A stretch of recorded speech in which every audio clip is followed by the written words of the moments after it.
അടുത്തിരിക്കുന്ന ആൾ ഏത് മതക്കാരനാണെന്ന് നമ്മൾ പരസ്പരം നോക്കാറില്ല, നമ്മൾ ചോദിക്കാറുമില്ല. നമ്മളെല്ലാവരും ഒരുമിച്ച് മനുഷ്യർ അടുത്തടുത്തിരിക്കുന്നു, സംസാരിക്കുന്നു. എന്നാൽ അതല്ല ഇന്ന് ഇന്ത്യ. അടുത്തിരിക്കുന്ന ആൾ ഏത് മതക്കാരനാണെന്ന് ചൂഴ്ന്നു നോക്കുന്ന ഒരു നാടായി മാറി. ഇത്തരമൊരവസ്ഥയിൽ രാജ്യത്തൊരു മാറ്റം ഇന്ത്യൻ ജനങ്ങൾ ആഗ്രഹിക്കുന്നു. മോഡി ഇനി രാജ്യം ഭരിച്ചുകൂടാ.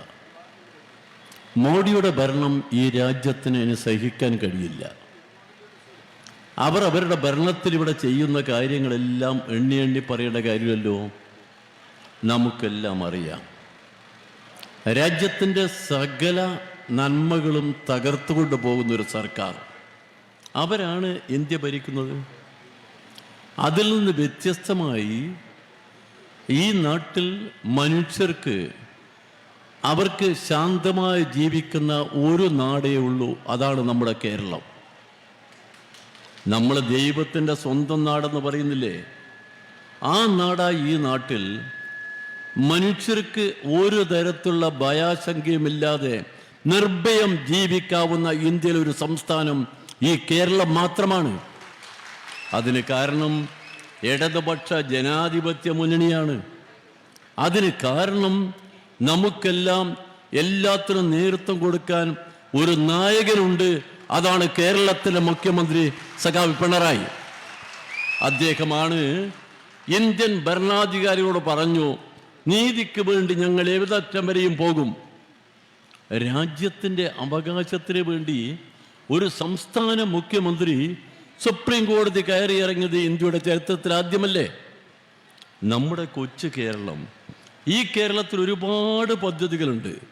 80 ലക്ഷത്തോളം പാവപ്പെട്ട മനുഷ്യന് 1600 രൂപ മാസത്തിന് കൊടുക്കുന്നു. നമ്മൾ ഈ നാടാ UDF ഗവൺമെൻറ് കാലത്ത് 600 ആയിരുന്നു. ഞങ്ങൾ പറഞ്ഞു ഓരോ വർഷവും 100 വർദ്ധിപ്പിക്കും. 1600 കൊടുക്കുന്നു. കേന്ദ്ര ഗവൺമെൻറ് ചോദിക്കുന്നു, എന്തിനാണ് നിങ്ങളതിന് കാശ് കൊടുക്കുന്നത്? നിങ്ങൾ എന്തിനു വേണ്ടി കാശ് അനാവശ്യമായി ചിലവാക്കുന്നു? അതുകൊണ്ട് ഞങ്ങൾ കാശ് തരില്ല. നമുക്ക് അർഹതയുള്ള കാശ് തരാൻ വേണ്ടി കേന്ദ്ര ഗവൺമെൻറ് അവർ തരില്ലെന്ന് മാത്രമല്ല, പരസ്യമായി കേന്ദ്ര ധനകാര്യമന്ത്രി കേരളത്തിൽ വന്ന് പറയുന്നു ഒരു പൈസയും കൊടുക്കാനില്ല. അത് ഏറ്റുപിടിക്കുന്നു BJP-ക്കാർ ഏറ്റുപിടിക്കുമ്പോട്ടെ, കോൺഗ്രസ്സുകാരും അതിന് താളം മുട്ടുന്നു. അതാണ് കേരളം. നമ്മുടെ നാട്ടിലെ ജനങ്ങൾ ആ പണം കൊടുക്കുന്നത് തടഞ്ഞു വെക്കാൻ വേണ്ടി കേന്ദ്ര ഗവൺമെന്റ് ചെയ്തെന്താ, നമുക്ക് തരേണ്ട ന്യായമായ പങ്ക് കാശ് തന്നില്ല. തരാതെ വന്നപ്പോൾ നമ്മൾ ആ കാശിന് വേണ്ടി കോടതിയിൽ പോയി. സുപ്രീം കോടതിയിൽ കേരളത്തിന്റെ മുഖ്യമന്ത്രി നേരിട്ട് പോയി നമ്മുടെ നാടിന്റെ പണത്തിന് വേണ്ടി.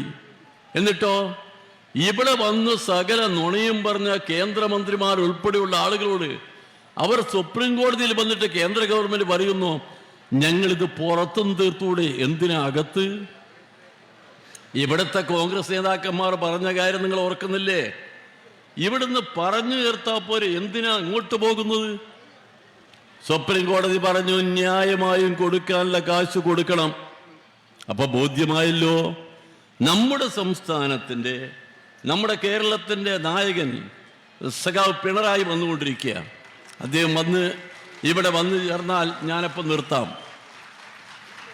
കേരളത്തിൻ്റെ നായകൻ അത് എല്ലാ കാര്യത്തിലും അങ്ങനെയാണ്.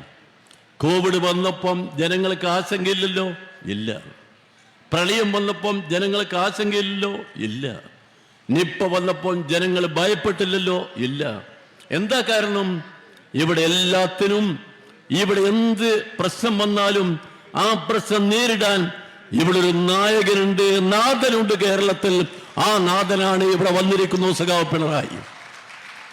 ഏത് പാതിരാ നേരത്തും മനുഷ്യൻ ആപത്തിൽപ്പെടുമ്പോൾ വിളിക്കാവുന്ന ഒരു മുഖ്യമന്ത്രി, അതാണ് സഖാവ് പിണറായി.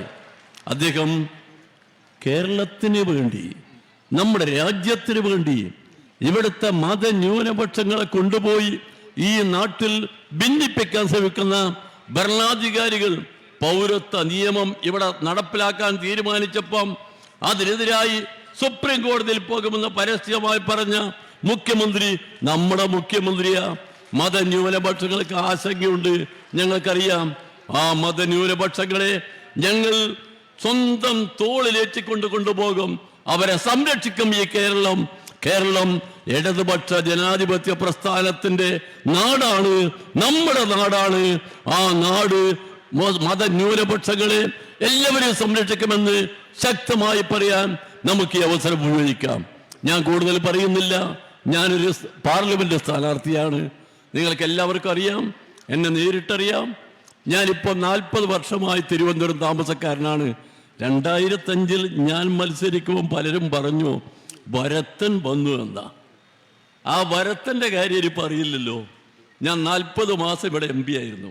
ആ കാലത്ത് എന്തൊക്കെ ചെയ്തെന്ന് നിങ്ങൾക്ക് എല്ലാവർക്കും അറിയാം.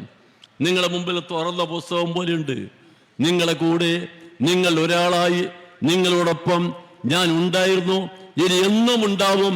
നിങ്ങളെ കൂടെ ഞാൻ നിങ്ങൾ ഒരാളായി ഉണ്ടാകും. കാരണം ഞാൻ നിങ്ങളിൽ നിന്ന് വ്യത്യസ്തനല്ല, നിങ്ങളോടൊപ്പമുള്ള ആളാണ്. ഈ നാട്ടിന്റെ പ്രശ്നങ്ങൾ, നീറുന്ന പ്രശ്നങ്ങൾ, കേന്ദ്ര ഗവൺമെന്റ് നേടിയെടുക്കേണ്ട കാര്യങ്ങൾ നേടിയെടുക്കാൻ വേണ്ടി നമുക്ക് പൊരുതാൻ ഈ തെരഞ്ഞെടുപ്പിൽ ഇടതുപക്ഷ ജനാധിപത്യ മുന്നണി വിജയിച്ചുകൊണ്ട് നമുക്ക് ചരിത്രം സൃഷ്ടിച്ചാൽ സഖാക്കളെ, സുഹൃത്തുക്കളെ, നമുക്ക് ഒരുമിച്ച് പോരാടാം. ആ പോരാട്ടത്തിൽ നിങ്ങളോടൊപ്പം ഇടതുപക്ഷ പ്രസ്ഥാനത്തിന്റെ പതാക പിടിച്ചുകൊണ്ട് ഞാനും ഉണ്ടാകുമെന്ന് ഉറപ്പിച്ച് പ്രഖ്യാപിക്കുന്നു. നിങ്ങൾ മറക്കരുത്, ചിഹ്നം അരിവാൾ നിൽക്കുന്നതിനാണ്. വോട്ട് രേഖപ്പെടുത്തി വിജയിപ്പിക്കണം എന്ന് അഭ്യർത്ഥിക്കുന്നു. ഞാൻ നിർത്തുന്നു. സഖാവ് പിണറായി വിജയനോട് സംസാരിക്കും.